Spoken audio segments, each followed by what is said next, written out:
Hello and welcome back to Denver Lynx podcast. I'm your host Izzy, and today I am joined by Bleak Mystique. So I'll have you guys introduce yourselves. So you can go around in a circle and say your name and then what you do in the band. I'm Sam. I sing and I play guitar. I'm Mitch. I sing backup vocals, play guitar, and I'm also the resident piano man. My name is Aiden, and I play bass guitar. My drummer slept in. Yeah, we do have a drummer. It's okay. Okay, so how did you guys meet? Tell us the story. Bring us on the journey. Well, Aiden and I had a band pre-pandemic. We were just kind of mutual friends. We met in college, in the dorms and stuff. Yeah. And then after the pandemic, we kind of stopped that project, started this one. And then, Mitchell.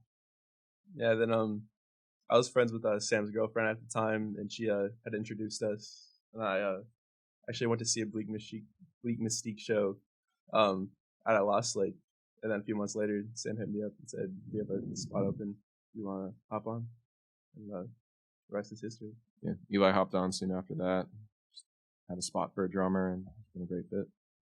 Okay, awesome. Where did the name come from? How did you guys come up with that? The name came from your old roommate? Current roommate. And old roommate. Yeah. We were thinking of it for a long time now. There was a lot of back and forth. Deliberation that was never going anywhere. So yeah. I knew I wanted something with I wanted the word bleak. I kind of liked that, and then I kept saying I wanted something with mystique, not the word mystique, but just that had mystique to it. And then Aaron was just like, "Why don't you just be Bleak Mystique?" And I thought it was kind of dumb. I still do, but I feel like it's dumb, but it's self-aware, which is kind of the vibe. I feel it's catchy. Yeah, it rhymes. It's I don't know. There's a lot of dumb indie band names. I'm not gonna drop any. Okay. So the logo, where did that come from, and what was the inspiration for that? The logo, my friend, basically they just drew it. I think it's a painting. Mm-hmm. I'm not really sure, but I saw it and we saw it and we really liked the look of it. And kind of figured it would be our. We asked and they said yes. Okay, so you guys are all musicians and grew up playing music. What are some of your big inspirations? For me, my biggest inspiration is definitely the Beatles, which is probably very obvious to any listeners. That's just what I grew up listening to, and obviously I listen to all kinds of stuff, but the Beatles is something I always end up coming back to, and as I go through the discography, as I sort of age and grow, it starts to mean different things, and you just pick up different aspects of it. I feel like when you're ready for them, whatever that means. Yeah, I'd say I get inspiration from all over the place. I mainly studied jazz, so I take a lot of influence from that, guitarists like Wes Montgomery, George Benson, even compositionally, Wayne Shorter, and even right now I'm working on a song. I'm literally stealing chords from a Freddie Hubbard tune, but I like from rock as well. You can't steal chords. Marvin Gaye, Little Sunflower, Ed Sheeran, that just happened. Yeah, he didn't. He lost. Which means he lost. Yeah, Marvin Gaye lost. I didn't think you could copyright chords. You can't. That's why so Ed how did Sheeran he won. lose? Oh yeah, that's what I'm saying. Yeah. Okay. Aiden, some big inspirations? I don't know. I'd say I have a lot of inspirations. I like the Beach Boys quite a bit. I was introduced to them very young.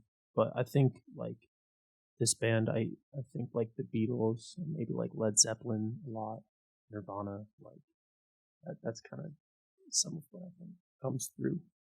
Okay, awesome. Who writes the lyrics for your songs? Largely Sam. But I mean, our latest song, Separation Anxiety, Mitch wrote that one, and I just kind of edited the lyrics. Yeah, I do not have a way with the words at all, as you're about to hear. Where do you find that most of your inspiration comes from for those lyrics? I feel like with lyrics, a lot of the time it comes easier when you're writing about something that's more honest, and just you have to make sure that you have a very cohesive like what's the point of this song. But I guess some places I pull from are I try not to pull from like lyrics of other songs too much, but if I read something I like in a book, just a way to describe someone, some kind of nice turn of phrase, or there's a lot of turns of phrases that are they get kind of forgotten by time, but they're really really great. And old jazz standards, a lot of times people don't know that they have lyrics, but they do, and they're often very beautiful. And Fernando Pessoa, I don't think I said that's the right first name. Pessoa, everybody must be the last name, but he has Also just like sayings as well. yeah, Just old turns of phrase. sayings. I mean, that's a very pop thing to do too. People will just take some kind of turn of phrase nowadays, and it's brutal out here. Works for a chorus. Yeah. Is there any like certain specific time that you find yourself like, or like the most inspiration comes? Yeah, you can find yourself getting into a certain mood, and something that John Lennon talked about in an interview in like the late 70s was even when you're like it's 3 a.m. and you're laying in bed and you just wake up and you get an idea for a song to write or something, you have to get out of bed, you have to get up and write it down. So whenever inspiration strikes, you have to just do it. And as you're just like living your life and processing different experiences and whatnot, you never know when you get into the groove of songwriting and you get into the groove of like taking your life experiences and then processing them by writing a song, eventually your mind will naturally just kind of do it. And whenever that happens, you have to answer the call. Yeah, you have to, because there's like a lull or something, Yeah. You never know when you're gonna run into like a creative. Yeah. How has like your lyric writing style changed over time? I think most recently, I've been very influenced by Harry Styles, lyrically, because I think the pop genre usually, I mean, like by its own nature, it's not supposed to have like the most lyrically heavy stuff. I mean, that's just by nature. But I think Harry Styles is definitely an exception, and something that he does very well is he gives you specifics, but he's not so specific that he's like Tom Petty or like Bob Seger or something where it's like, this is exactly what happened and I'm painting the picture for you. He will give you glimpses and like snapshots and sort of like a cascade of different imagery, and you can fill in the blanks, but you also know enough of what he's talking about. And it's like striking this balance of painting a picture, but also leaving enough like in the right places for somebody to fill in their own stuff. Yeah. So what was the first song that you guys all learned together? Slow Texter. I don't think we started with covers. We kind of like filled it. Like when we first started, I think we had like 6 or 7 originals probably before our first show, and then we filled in like a couple covers. Yeah. But Slow Texture is one of the ones that's like more original. Few songs we did at the very beginning. Okay, awesome. Where was like your first show all together, and how was that experience? Well, we did our first performance as Bleak Mystique was a little under 2 years ago, and it was at where was it? It was at Music Fest for DU, which is like we had like a distanced battle of the bands, so we like submitted this like music video that we did. Yeah. And it's like outdoors and stuff. Yeah, so like, and then people voted like remotely on that, and we won. And then that was our first performance, and then shortly after we did a show at Larimer Lounge, which was very very fun. Different lineup. First show as this group was there was like a lot of different first shows. Like the first show that I was part of the band was like Lost Lake last October. Yeah, we're opening for Pretty Sick, but even then like Eli wasn't there yet. The first time we played the 4-piece was at Club 156.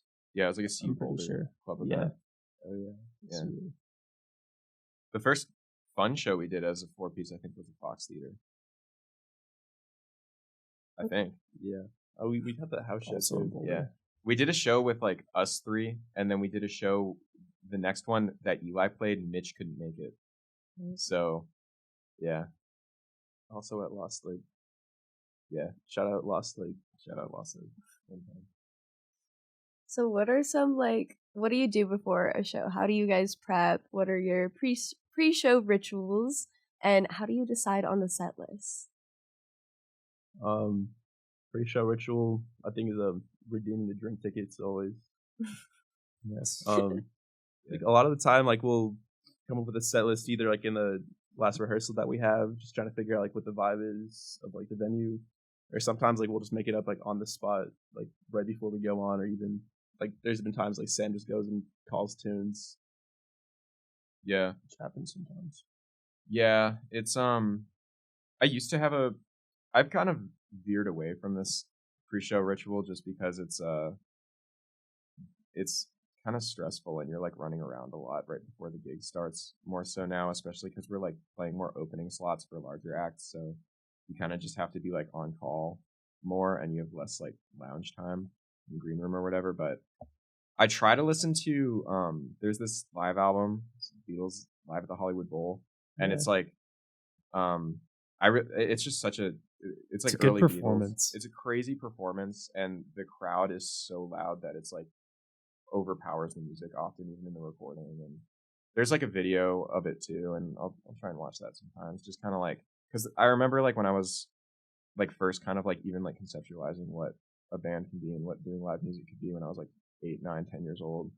That's what I fell in love with initially, just like that kind of energy. So I like to watch that when I can and kind of get back into like why I first wanted to do this. Yeah. What is your favorite and least favorite part about performing? Speaking to the crowd is probably my least favorite. Yeah. That part can be kind of hard. It can be the favorite or the least favorite. Yeah, just go so many different ways. Yeah, when you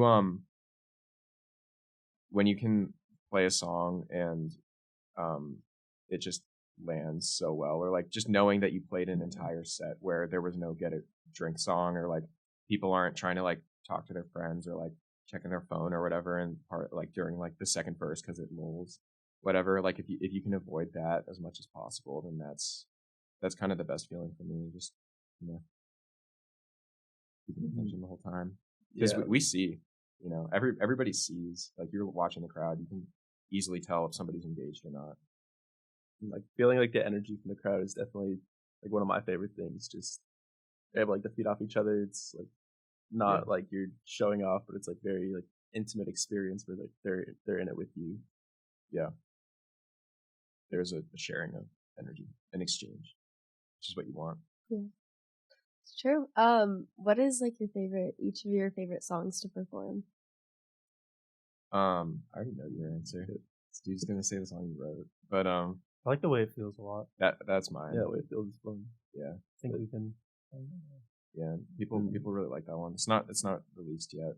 Kind of, but it's on the set list. It often is on the set list just because it's so fun to play and people seem to like it. I love doing Separation Anxiety though, just because it's the only song I get to solo on, and sometimes I give Sam a little kiss on the cheek while we're doing some harmony parts. Audience eats that shit up. It's true. Very Beatles. It probably would happen. So what's the best piece of advice that you've gotten, either from like people that you've met, openers that you played for, anyone in general? Good question, because we often don't get a chance to speak with like the bigger bands that we play with, but we just opened for Deeper in Fort Collins, and we got to talk to them for like, if Eli was here, he could say he had like a 25-minute conversation with their drummer, but we had an equally long conversation with their guitar player named Drew, and Drew was just kind of he didn't really impart any like wisdom per se, but he did share his perspective and his outlook on music, either inadvertently through just talking about it or not, whatever. But he's got a very interesting like kind of balance in his life of like he tours, and he said he like works remotely, and he doesn't even live in the same city as the rest of the guys in the band, but like they meet up and they do their thing and they just love doing the music. And the first thing we asked them was like, how are you guys so tight? Like, is there like a certain way you practice or something? And we just play all the time, and we've been doing this. Yeah, we've been doing this for so long. Yeah. It's like that's it. It's just about loving doing it. It's not about any metric. Sometimes we'll run across someone or a group that is just like so professional and so like they're just have it down, you know. So yeah, it's a job that you take pride in. It's not like, even when people, at least what I've learned from talking to these people, and just watching them, it's like people always think it's like this Kurt Cobain thing of like, you're just such an artist and you just like somehow scrape by and you have this innate ability to just get it done, and it's like within them. They don't rehearsal or not, it'll happen. But that's just not the way it is. Like, if you really dig deep and you read like what Toby Vale had to say about Kurt Cobain and whatnot, he might have been a mess for a lot of his life, but he was like, he made Nirvana rehearse 5 times a week for like a year, and he was like firing drummers and rehiring people because he was obsessed, and it's like hard work. And their rehearsal clips are crazy, like, and there's so many rehearsal clips because they're rehearsing all the time, and it's just it's a job and it's work and it's something you take pride in, and it's not anything short of that. Like recently, I was in a master class with Dave Holland. It's a phenomenal jazz bassist. Like, one thing that he said to us is like, it's not always just about the playing. Like, you just have to put yourself out there, and like that's something I've like taken to heart too. It's like, you can't just like wait for a rehearsal to happen and then you wait to get a show. Like, you have to actively like seek that out. You know, you have to like put everything into it. Like, a performance is only such a small part of this. Like, as you're saying, it's a job essentially, and you just have to apply yourself more than I feel like most people realize. Yeah, you goes into it. So this past tour, was that your first ever tour? Yeah. Okay. How was that experience? Well, if you crazy. talk to, I made sure to talk to some of my friends who have toured before, and just some of my mentors and stuff, to just try and anticipate what might go wrong. Mm-hmm. One thing happened that we didn't anticipate, but I told these guys, don't eat fast food every day, and yet they did. And did you get food poisoning? I got food poisoning after the first day. Yep. Our day in Albuquerque, I don't know how I pushed through for the show, but I was just like hunched over in the car. We were going through all the Breaking Bad locations, and I ended up throwing up in the offices of Hamlin McGill. Yep. Any calls off. Yeah. But HHN. It was still like, it was only like a week long. Maybe like a weekend. Yeah, it was like a long weekend basically. But I want to do another one. I want to do a longer one. It's exactly what I want to be doing with my life, and it just kind of affirmed that for me. We need to get better at it. But we did push through. Yeah. Some way. Yeah, like, even though I was in pain the whole time, but I still had loads of fun. Yeah. I just imagining that, like, without being hunched over the whole time. Yeah. I can't wait. How did the audience change from like each night at different venues and places? I think our audience in Albuquerque was a lot more receptive. Like, everyone was very friendly, like talking to a lot of people before and after the show. Like, even the other bands were like really friendly too. And in Phoenix, there wasn't like a huge audience. I feel like we were just kind of playing with the other bands. Yeah, and that's gonna happen, but we specifically booked local shows to play on for the tour because it's our first one. So we didn't want to book any, like, sometimes here, like, we're at the level where we can play it like as the first act at like a theater, for like a touring like national level band. And like at Globe Hall we've opened for Academic, who are like they have like an international following. I mean, they're not like, not Ed Sheeran or anything, but they're pretty big. But Deeper just played at like Mission Ballroom. Yeah, Deeper just played at Mission. And it's like, we didn't want to book anything like that for this tour, just because it's like we were anticipating so much stuff going wrong, which it actually did. And it was just so much safer to have it, I guess, lower stakes, is how I would say that. But we still met some really amazing bands. We met this band called One Way Sky, they're just so cool, and their music is awesome. And we're gonna definitely end up playing with them again. They might come up to Denver and probably go down there. They'll just crash too. Yeah. Check out they have a song called Indian Route 15, I believe. Yeah, I love that song. Yeah, it's very good. Okay. Yeah. So what were like some highlights of the tour? I think the car topper exploded on the highway. Yeah. We had like all of our luggage and everything up there. Like we were debating putting our equipment. Thank God we did not put it up there. Yeah. Like Aiden, you lost a backpack. We lost some pillows. My duffel bag flew out on the highway. It was like probably 1,000 feet behind us, and it was like on the median of the interstate. So we had to run all the way back and then run across the highway with all these semis coming in like 80 miles an hour. Grab the duffel. The wind just like blew it open. Yeah. And it was pretty early in the day, so it was a hit. It was an early hit. It was an early hit. And then we had to like put all the stuff, like the plastic of it, like ripped open. So it's not like we could reseal it and tie it down. So we had to like repack the car. So then we had like the middle seat and a side seat in the back and then the 2 front seats. And then we wanted to we didn't have anywhere to put the overhead thing because it was your dad's, right? And it was pretty expensive. So like we wanted to put it back in the car and there was just nowhere it was going to go. So we had to leave it on the side of the road. We knew it's crazy. I think that was the same day of the worst of the food poisoning that you experienced. It was the day after. Yeah, like the morning after. We were going into Phoenix that day. Okay. So for your like fan base and following, I've seen a few people in the crowd sing your lyrics. What is that like to see that? I haven't seen that, to be honest. It's kind of crazy to think people about. do it for slow text too. It's definitely cool. They don't know the chorus because it's fast, but there's a lot of lyrics in the chorus. I think that's pretty crazy. It's mostly the people I've seen doing that are like our friends, and there's sounds like my mom. Sounds like Mitch's mom. Whenever she shows up to a show, Aiden's mom, Goostown. I mean it's really cool to see her. I think that's like our friends do that. We would love to see our people that we don't personally know do that. There's definitely a big difference between your friend and a fan. But we're getting there. Heard it there first. Learn their lyrics, sing it to them.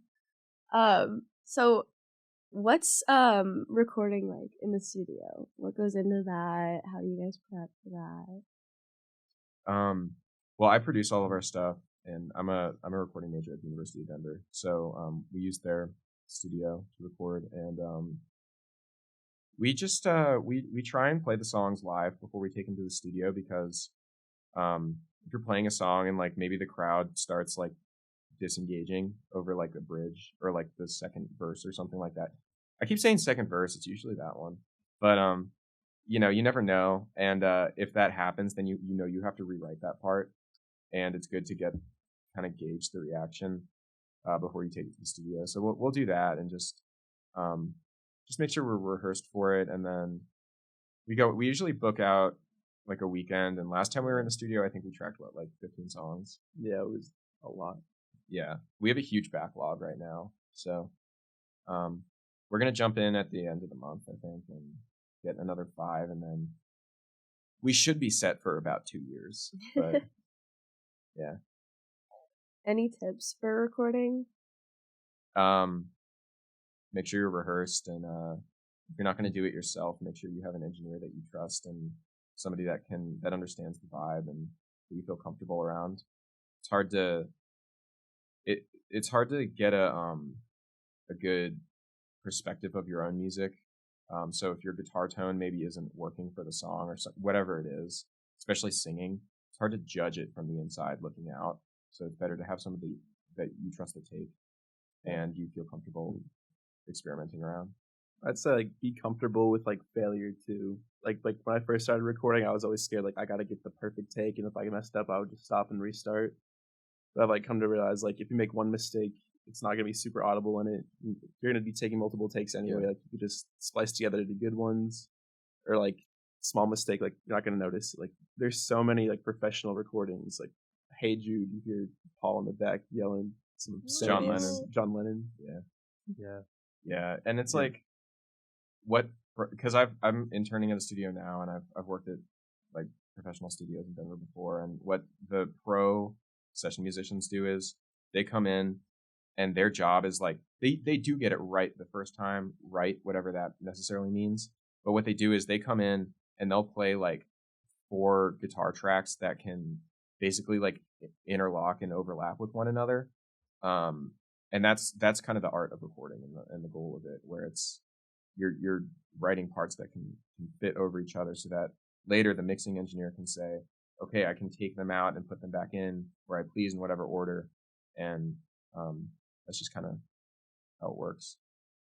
Yeah. So, can we expect more singles from you guys or an album soon, maybe?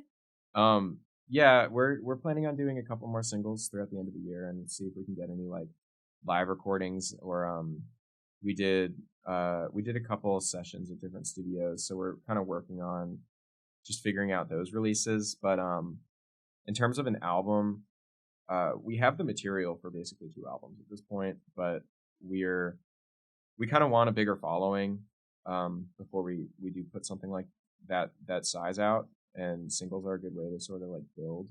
So I mean, if you want an album, go tell all your friends about Bleak Mystique and tell them to stream this. Will do. We definitely have it planned though. So Yeah. it's in the works.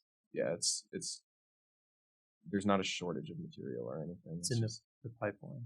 yeah, the pipeline. The steep pipeline. What's it like to work creatively with your friends? It's like not even like work sometimes, like creative work like is not really work, if that makes sense. Like I feel like we all have like such good chemistry together. It's just like so easy for us like to mesh together like all of our ideas. Yeah, It's definitely it's good to get like a fresh set of ears in the sense of music, like someone else could listen to it, because then they'll hear things that you might not have heard. And then, yeah, especially since we more come from all like perspectives. different musical backgrounds. Like you're more into like the older stuff. You're more into Yeah. like blues stuff. I'm more into jazz. Eli's super into like EDM. Yeah, and pop. And it's like a perfect like melding of all these flavors together. Yeah, And it's just I really enjoy it, especially like branching out and hearing all these new songs that you all show me. yeah, and I usually write, like we don't often like write together. Like I don't, at least. I usually bring in my songs and I kind of have an idea of what I want, but I know that like Mitch has started kind of like bringing in more like half-baked ideas and just sort of workshopping them, which I think is cool. And yeah, it's I would like to do that, but I don't know. I don't necessarily operate that way. I have a lot more ideas in the Mitch pipeline than she Mitch explore, I think. So, who's the motivator of the group? Depends on the day. Yeah. If someone needs to deliver a stern talking to, I suppose that would be me. But there's definitely been times where, I mean, we're all friends and stuff, so someone's feeling down or whatever, someone else can step up and sort of keep everything together, and that's kind of what it's about. Sometimes people get, like, I remember we did Aiden took a brief hiatus, and when he came back, we were like really nervous about our set when we did it. We did a show at the Coast in Fort Collins. Yeah. And Aiden I was like still real am, nervous. but- So I mean, it's like, Yeah. you gotta Be there for each other. Yeah. Kind of thing. Do you guys still get nervous before a show? I do sometimes. I mean, yeah, like it happens. Not really, to be honest. Like I never get Except for stage Mitch. fright anymore. Like I'm never like nervous like the audience like performing. It's like I've been doing it for so long. I just become insensitized. I feel like there's a sense of like, if when we're playing at like a bigger show than we've done before, or like I'm not very used to playing at a venue that's like the size of the Fox Theater, and I've only done it once. Hopefully we can do it again. But yeah. But before that one, I remember I was just kind of like, how could I possibly go up there and just do this with like, I've never been in a place like this. There's so many people here, but you just do it. You've already rehearsed. You know what to do. Just open with a song that you know well too. And sometimes you just like you have a weird day, Yeah. And it's no matter what kind of performance you have that night. Yeah. Every band, no matter how big they are in experience, they always have off nights too. So you have to kind of not expect perfection from yourself. And every single show, something goes wrong. Even if like you personally have a completely perfect night, someone else did. Yeah. But more often than not, you won't have a perfect night. And there's like so many times where like I'll mess up, and then I'll go like talk to people who are in the audience, like, yeah, like I wasn't feeling good about this, like I messed up here, and they're like, I didn't notice anything off, like you messed up there. The only thing the audience really like they don't know. They only understand like the energy that you put out. You know, you'd have to mess up pretty bad for them to actually remember. Like sometimes if I mess up too, I'll just like do it again, repetition. But like if you do it twice, it's not a mistake. Advice. Yeah. Yeah, that's a good piece of advice. So what are some long-term goals for Bleak Mystique? World domination. I think we want to get. We're starting to look at. I don't know how much I want to say about this, but we're starting to look at. As far as we understand the industry, at least, we kind of want some sort of management or maybe like some kind of label connect. So we've been shopping and having conversations with people and just sort of trying to figure out what the next step is for the band. And there's no shortage of material. So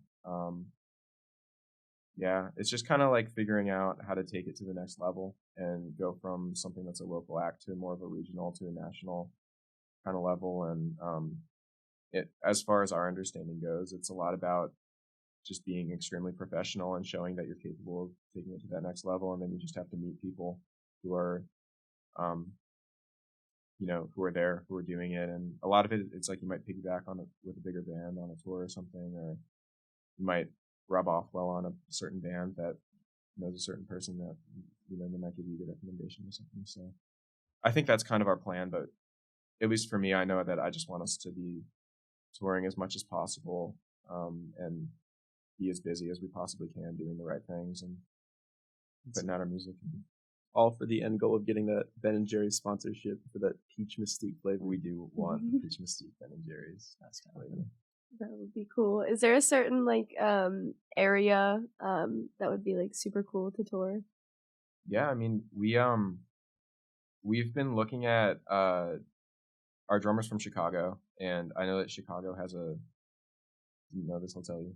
And he'll but Chicago has, and this is something we were talking to Deeper about, just because we've been thinking about maybe making a move out there or something in the next year, as we finish school. But they have a crazy indie rock scene, and the DIY scene is super strong. And I mean, Chicago's a huge city, so I think our plan is probably to try and get out there and make it make sense. But touring, I'd love to do California or something. We've been kind of pushing that way. I think the next step is to do the circuit we already did, but then go from Phoenix to like Vegas or something, and then connect into California.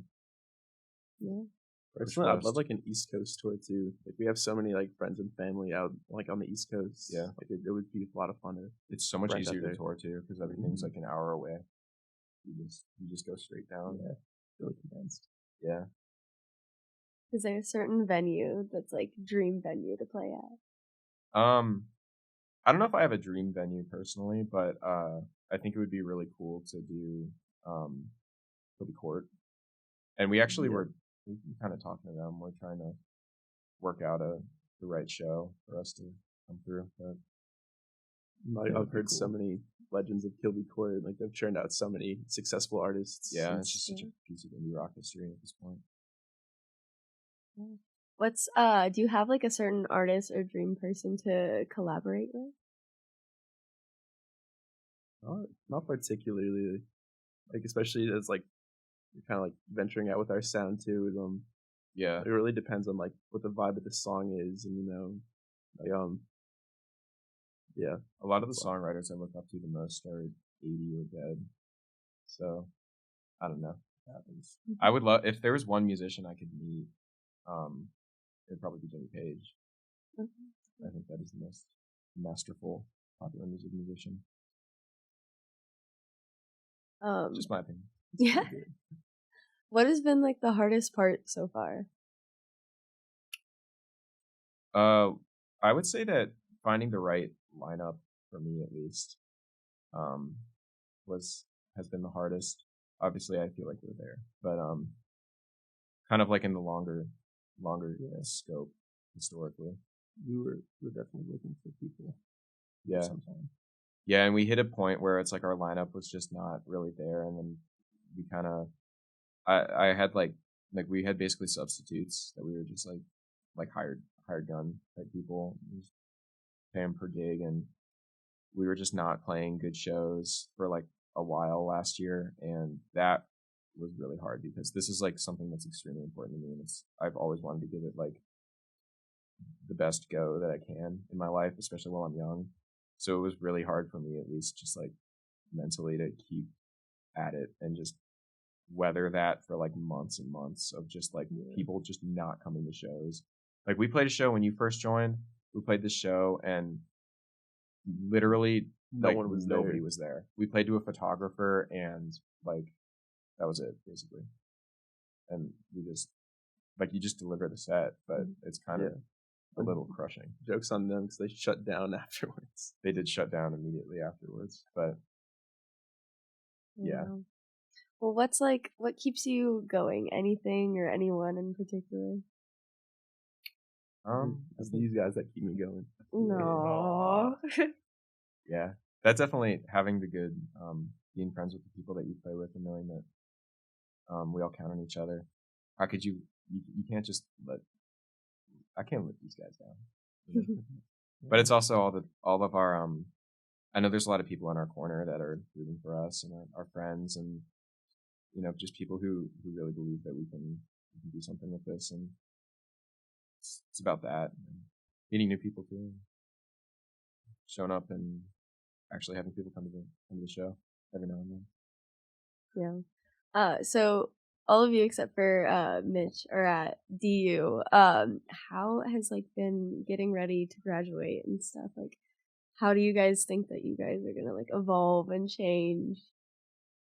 I mean, I'm about graduated right now. I'm gonna graduate in about 3 weeks, I think, but I'm only in 2 classes, so I feel like we pretty much do this band as much as there are opportunities for us. Like it's not like I remember someone asked me how I find time to do, because I was in school full time last quarter, and they asked how I find time to do full time school and this band, and I don't know.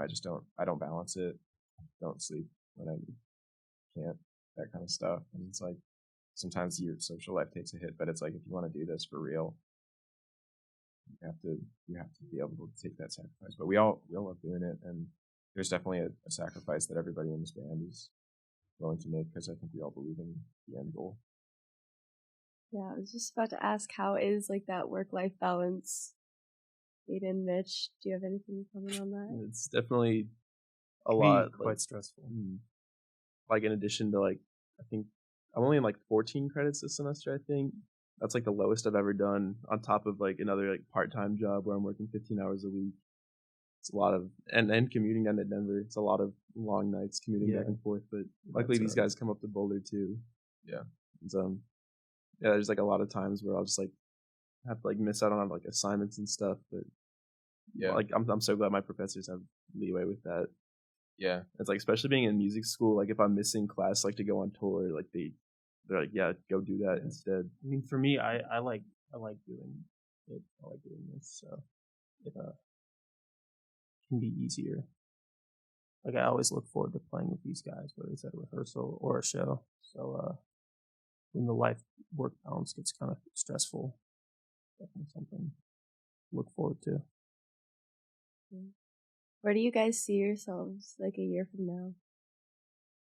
I think we're trying to in about a year we'll all be graduating, I think. I honestly don't know. If all goes according to fingers crossed. But I'm hoping that we can get to the point where we're not really playing shows, we just kind of tour, which allows us to not need to be based in our hometown or at least home state. So, if we could make a move to Chicago or just somewhere that's sort of I want to move. I've lived here for 5 years and I I've lived here for 20 years. I'm ready to get out of here, to be honest. Yeah, so if we can do that and head over to, I think the plan, for me at least, is I want to go to Chicago and grind out there, and then see if we can sort of turn that into like moving over to LA or something, that like where music scene is the strongest and the biggest, and not go in there as somebody who's like a nobody. Just build up in here and then Chicago for another few years and head over. Sounds like a good plan. What would you tell your younger self, or like what would your younger self think of Bleak Mystique? I don't think I'd like the music. That's a good question. I think I'd respect the hustle, but I'd be like, this is pop, and I don't like that. I like punk rock, something like that. Yeah, I'm like in the same boat. I feel like, yeah. Younger me, like I was supposed to go to school for like computer science and engineering. Then it was like almost a fluke. I ended up like in music, and just like the fact that like it's become like so much a part of my life. I thought I was gonna be like on a completely different path, like not even that long ago. Yeah. Hayden? Yeah. I think younger me would dig it, like our music for sure. But yeah, I don't know.